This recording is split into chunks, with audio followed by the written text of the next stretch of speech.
आने वाले परिस्थिति में शिवसेना के टिकट मांगने के लिए भी लोग नहीं मिलेंगे, ऐसी परिस्थिति शिवसेना की हुई। तारीख को जाहिर करना चाहिए कि आप कौन से मतदार संघ से, कौन से क्षेत्र से आप लड़ेंगे और आपके विरोध में मैं खड़ी रहूंगी। राम भक्त और हनुमान भक्त, इनकी सही पोजीशन, इनकी सही जगह ये महाराष्ट्र के लोग, ये शिवसैनिक के उद्धव ठाकरे को जरूर दिखाएंगे। पहले तो 124A जो आज सुप्रीम कोर्ट ने जो जजमेंट उस पर दी है, देश के 124A सेडिशन जो लगा था हमारे ऊपर, उसके अगेंस्ट, और बहुत सारे ग्रेट लीडर्स हैं। मुझे इस बात का बहुत ही अफसोस है कि हमारे जब ब्रिटिश पीरियड था हमारे देश में, जब हमारा देश मुक्त नहीं हुआ था, तो जितने ग्रेट लीडर्स ने देश के हित में काम किया, तब ये कलम उनके अगेंस्ट लगी थी 124A सेडिशन, क्योंकि वो ब्रिटिशों के अगेंस्ट था।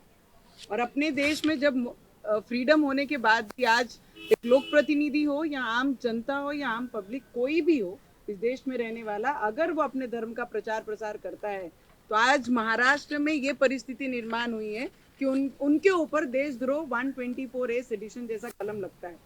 पहले तो सभी देशवासी उसी के अफसोस में थे, और आज जो सुप्रीम कोर्ट ने उस पर निर्णय दिया है और स्टे दिया है, जो भी ट्रायल जिन पे 124A चल रहा है, उस पे आगे की कोई कार्रवाई नहीं हो, और नहीं, कोई भी राज्य ने इस पे कार्रवाई ऐसे कलम पे की नहीं जानी चाहिए। अगर कोई करता है तो उसको पूरा राइट से वो जाके कोर्ट में इसके अगेंस्ट लड़ सकता है।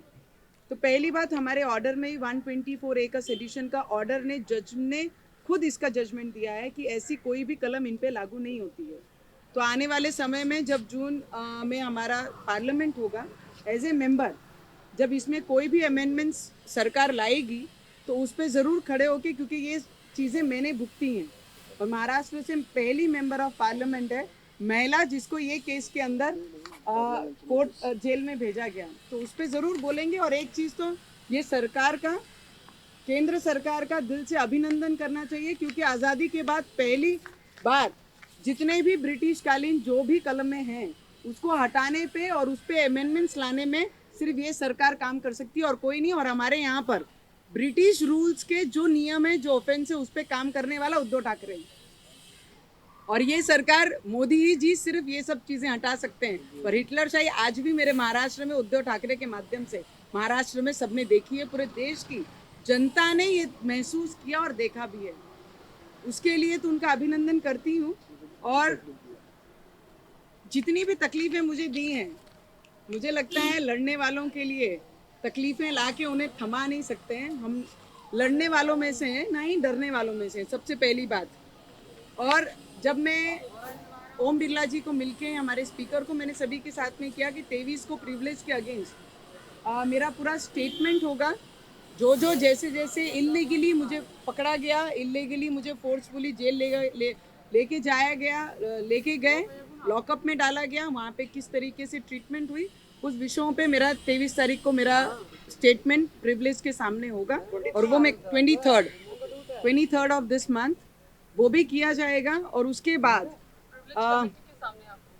100% प्रिविलेज ने समय दिया है, और उसमें अपनी पूरी चीज़ें जो भी मेरे साथ हुई हैं, और उसमें privilege is as compare to as court, it is got all the rights. जब आप प्रिविलेज के सामने बैठते हैं तो आपको शपथ दी जाती है कि जो भी घटना हुई, जिस तरीके से उसकी सत्य व्यथा आप यहाँ पे बताएंगे, उस तरीके से प्रिविलेज में शुरुआत की जाती है। और आप सभी को पता है, लीलावती ये बहुत जूना एक हॉस्पिटल है। मुझे बहुत हंसी आती है कि हम इतने रिस्पॉन्सिबल पर्सन है, जब हम एक आधे हाउस को रिप्रेजेंट करते हैं तो हमारे ऊपर जवाबदारी बहुत रिस्पॉन्सिबिलिटी से लोग हमारे ऊपर देते हैं। जब मैं लीलावती में थी, वो फोटो वायरल हुए हैं, आज ये नए कोई फोटोज वायरल नहीं हुए, फोटोज वायरल हुए हैं। बीएनसी का एक आधा व्यक्ति अपने प्राइवेट ट्रीटमेंट के लिए कोई हॉस्पिटल जाता है, ये कौन से किसी को राइट्स, कौन से, अगर मैं अंडर ट्रायल होती, अगर मैं जेल से उनके कस्टडी में होती और हॉस्पिटल जाती, so then the department has all the rights कि मेरे अगेंस्ट वो जो इंक्वायरी करना है वो हॉस्पिटल से कर सकते हैं, उनका ऑफिशियली वो डिपार्टमेंट का है, बीएनसी का नहीं है, कोई भी मेंबर का नहीं है। और जिस तरीके से एक महिलाओं के पर्सनल क्या चेकअप हुए हैं, किसका ट्रीटमेंट हुआ है, क्या मेडिसिन चालू है, ये पूछने का राइट्स इस देश में आज तक किसी भी हाउस को किसी ने दिया नहीं है। उसके अगेंस्ट उद्धव ठाकरे काम कर रहे थे। मेरा उद्धव ठाकरे जी को सवाल है, क्वेश्चन था उस दिन भी था और आज भी है। प्रेस भी लिया उन्होंने। और जो महिलाएं जाके वहां पर पूरी फैकल्टी को टॉर्चर कर रही हैं, डॉक्टर को क्वेश्चन आंसर कर रही हैं, खुद कंपाउंडर है और वो डॉक्टर को क्वेश्चन कर रही है कि आपने क्या ट्रीटमेंट दी है। तो मुझे हंसी भी आई और मुझे दुख भी हुआ कि एक महिला की प्राइवेट चीज़ों के बारे में ओपनली चर्चा करके उनकी इंक्वायरी की, एमआरआई की रिपोर्ट, ट्रीटमेंट की रिपोर्ट, उनमें क्या प्रॉब्लम है वो मांगने का राइट्स उन्हें किसने दिया? उद्धव ठाकरे गिर सकते हैं, ये तो सभी को पता है। उन्होंने उसी दिन दिखा दिया कि वो अपनी कुर्सी के लालच में कहाँ तक गिर सकते थे और उन्होंने उससे भी लिमिट क्रॉस करके हॉस्पिटल में जब अपने लोगों को भेजकर इंक्वायरी कराई तो उस दिन और दिखा कि उनका कोई स्तर बाकी अभी रहा नहीं है। तो मैं बोलती हूँ, मैं उनसे पूछती हूँ कि उद्धव ठाकरे 2 वर्ष अपने सीएम कार्यालय में गए नहीं। उन्होंने उसका एक ही रीजन दिया कि भाई मेरी तबीयत खराब है, इसके लिए I can not afford to move out from my house and I am scared of corona, इसके लिए मैं घर से बाहर नहीं जा सकता हूँ। उद्धव ठाकरे जी ने उसकी पूरी एमआरआई से लेके, ट्रीटमेंट से लेके, मेडिसिन से लेके, ऑपरेशन से लेके सब डिटेल मुझे दे दें। और एक महिला होने के नाते भी मैं उद्धव ठाकरे की सरकार को पूरी रिपोर्ट दूंगी कि मेरी ट्रीटमेंट में क्या प्रॉब्लम है, क्या ट्रीटमेंट होनी चाहिए और कैसी होनी चाहिए। उन्होंने पहले मुझे पूरी रिपोर्ट उनकी दें, उसके बाद मैं उसके ऊपर कुछ बोलूँगी। और जो अभी क्वेश्चन आंसर करना है, but I take one more thing कि जो मेरे फ्लैट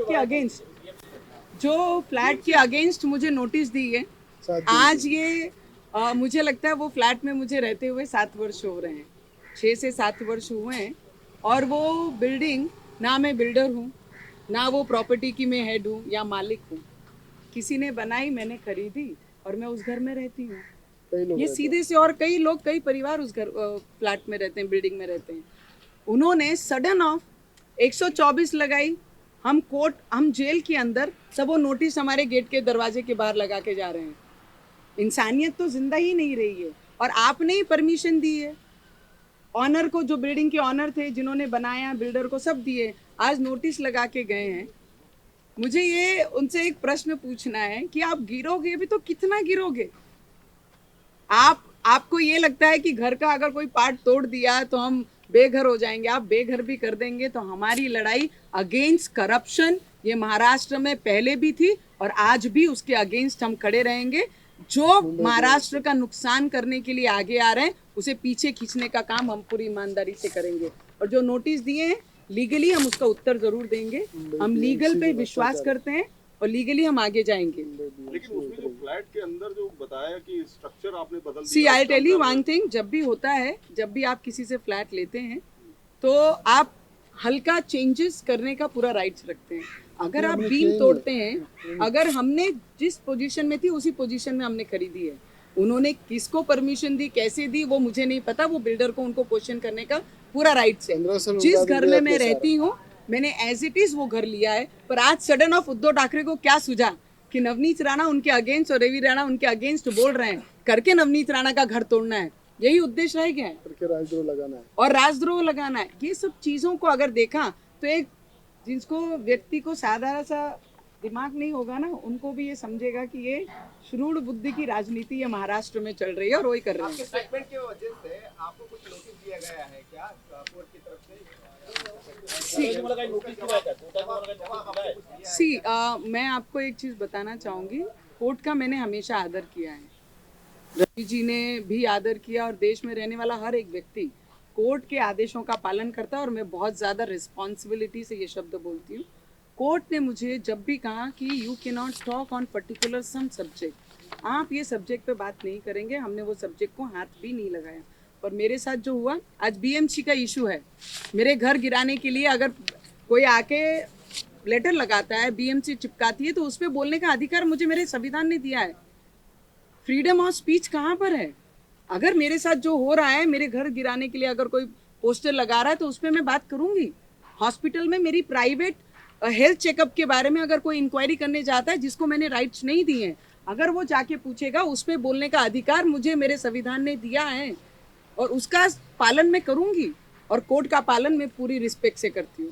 शनिवार को जो सभा है हनुमान चालीसा पढ़ेंगे 14 तारीख को उद्धव की सभा है उस दिन मुझे लगता है कि 14 तारीख को महाराष्ट्र में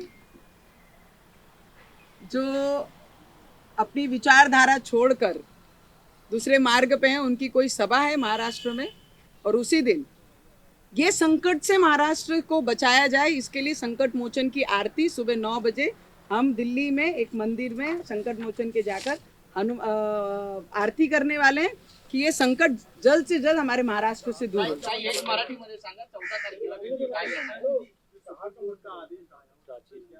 मैंने ऑलरेडी कह दिया 124A सेडिशन जो लगा है, मुझे लगता है ये ब्रिटिश कालीन में ब्रिटिशों ने हमारे देश पे लगाया था, और जो ग्रेट लीडर्स थे हमारे देश के उनके अगेंस्ट ये कार्रवाइयां होती थी। पर आज इस देश में रहने वाला और देश के हित में बात करने वाला, धर्म का प्रचार प्रसार करने वाले पे देशद्रोह का कलम लगता है। तो मुझे लगता है जो केंद्र सरकार आज ब्रिटिश आदेशों को और हुकुमशाही के जो भी कलम लगे हैं उसको हटाने का काम कर रही है, तो हमारे देश के प्रधानमंत्री जी को, गृह मंत्री को और लॉ मिनिस्टर को दिल से ये देश का हर एक व्यक्ति अभिनंदन करता होगा, दिल से उनका धन्यवाद करता होगा कि ब्रिटिश कालीन जो भी चीजें हमारे देश में आज भी है उसे हटाया जाए और देश के हित में काम किया जाए। 14 तारीख को उद्धव ठाकरे जी जो सभा ले रहे हैं महाराष्ट्र में, उनको मैंने एक प्रश्न पूछा था कि आप, हमारे आदरणीय बाला साहेब ठाकरे जी ने कभी इलेक्शन लड़ा नहीं और कभी पद पे बैठे नहीं, उन्होंने सिर्फ सैनिकों को पद पे बिठाया, सिर्फ सैनिकों के लिए लड़ाई दी और हिंदुत्ववादियों के लिए लड़ाई। तो अभी 14 तारीख को जब अपनी स्पीच लेंगे, स्पीच में जब सभा में वो अपने भाषण में जो मैंने प्रश्न उनको पूछा है कि आप अगर पद का लालच रखते हैं तो आपने इलेक्शन भी लड़ना चाहिए। अगर आप इलेक्शन लड़ना चाह रहे हैं और लड़ेंगे, आपको पद चाहिए तो इलेक्शन लड़ना भी चाहिए, और आप लड़ते हैं तो आपने 14 तारीख को जाहिर करना चाहिए कि आप कौन से मतदार संघ से, कौन से क्षेत्र से आप लड़ेंगे और आपके विरोध में मैं खड़ी रहूंगी। अगर सत्ता का लालच है, कुर्सी का लालच है, तो लोगों की सेवा करके इलेक्शन जीतना भी सीखना चाहिए। और महाराष्ट्र में इस बार राम भक्त और हनुमान भक्त, इनकी सही पोजीशन, इनकी सही जगह ये महाराष्ट्र के लोग, ये शिव सैनिक के उद्धव ठाकरे को जरूर दिखाएंगे। और मैडम एक और बात, आपका जो दिल्ली दौरा है इसके बाद अटकलें लग रही है कि भारतीय जनता पार्टी के साथ आपकी जो क्लोजनेस है वो बढ़ती जा रही है और हो सकता है कि फ्यूचर में आप बीजेपी मैंने ज्वाइन कर तो लें। खुलेआम मोदी जी के साथ रहकर उन्हें समर्थन दिया है, निर्दलीय चुन के आने के बाद भी उनको समर्थन दिया है, एज ए विधायक भी उनके पार्टी को इन्होंने समर्थन दिया है। तो मुझे स्पेशल दिखाने की जरूरत नहीं है कौन हमारे क्लोज आ रहा है और कौन हमसे दूर जा रहा है। रामदास आठवले जी आए, उनका दिल से मैं धन्यवाद करती हूँ। बहुत सारे MP भी मिलने मुझे यहाँ पर आए, जिनको लगा ये अन्याय हुआ है वो सभी अप्रोच कर रहे हैं, कई फोन पे बात कर रहे हैं, कई आके जिनसे पॉसिबल हुआ वो दिल्ली आके मुझसे मिल रहे हैं। देवेंद्र फडणवीस साहब हॉस्पिटल आके, उनकी तबीयत खराब रहने के बाद भी वो हॉस्पिटल आके मुलाकात लेते हैं। नारायण साहब ने तो खुद ओपनली प्रेस कॉन्फ्रेंस लेके सपोर्ट और हमारे साथ खड़े हैं वो जाहिर किया है। तो मुझे लगता है कि जितने भी लोग हैं जो भगवान में विश्वास रखते हैं वो सब हमारे साथ हैं। मैम कुछ भारतीय जनता पार्टी से बात हुई है, कभी आप ज्वाइन करने के लिए कुछ आगे बात करेंगे, क्योंकि जिस तरह से लोग आपसे मिलने आ रहे हैं तो ज्वाइन भी कर सकती हैं जल्दी। आपका क्या मेरा मुद्दा संकट मोचन जी को लेके है, संकट मोचन को याद किया करके सेडिशन लगा।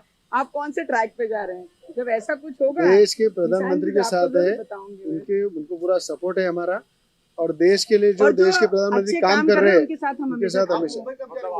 और महाराष्ट्र में बताना चाहता हूँ कि बाला साहब ठाकरे ने शिवसेना स्थापन की थी और उद्धव ठाकरे जी ने सुलेमान सेना बना दिया उसको।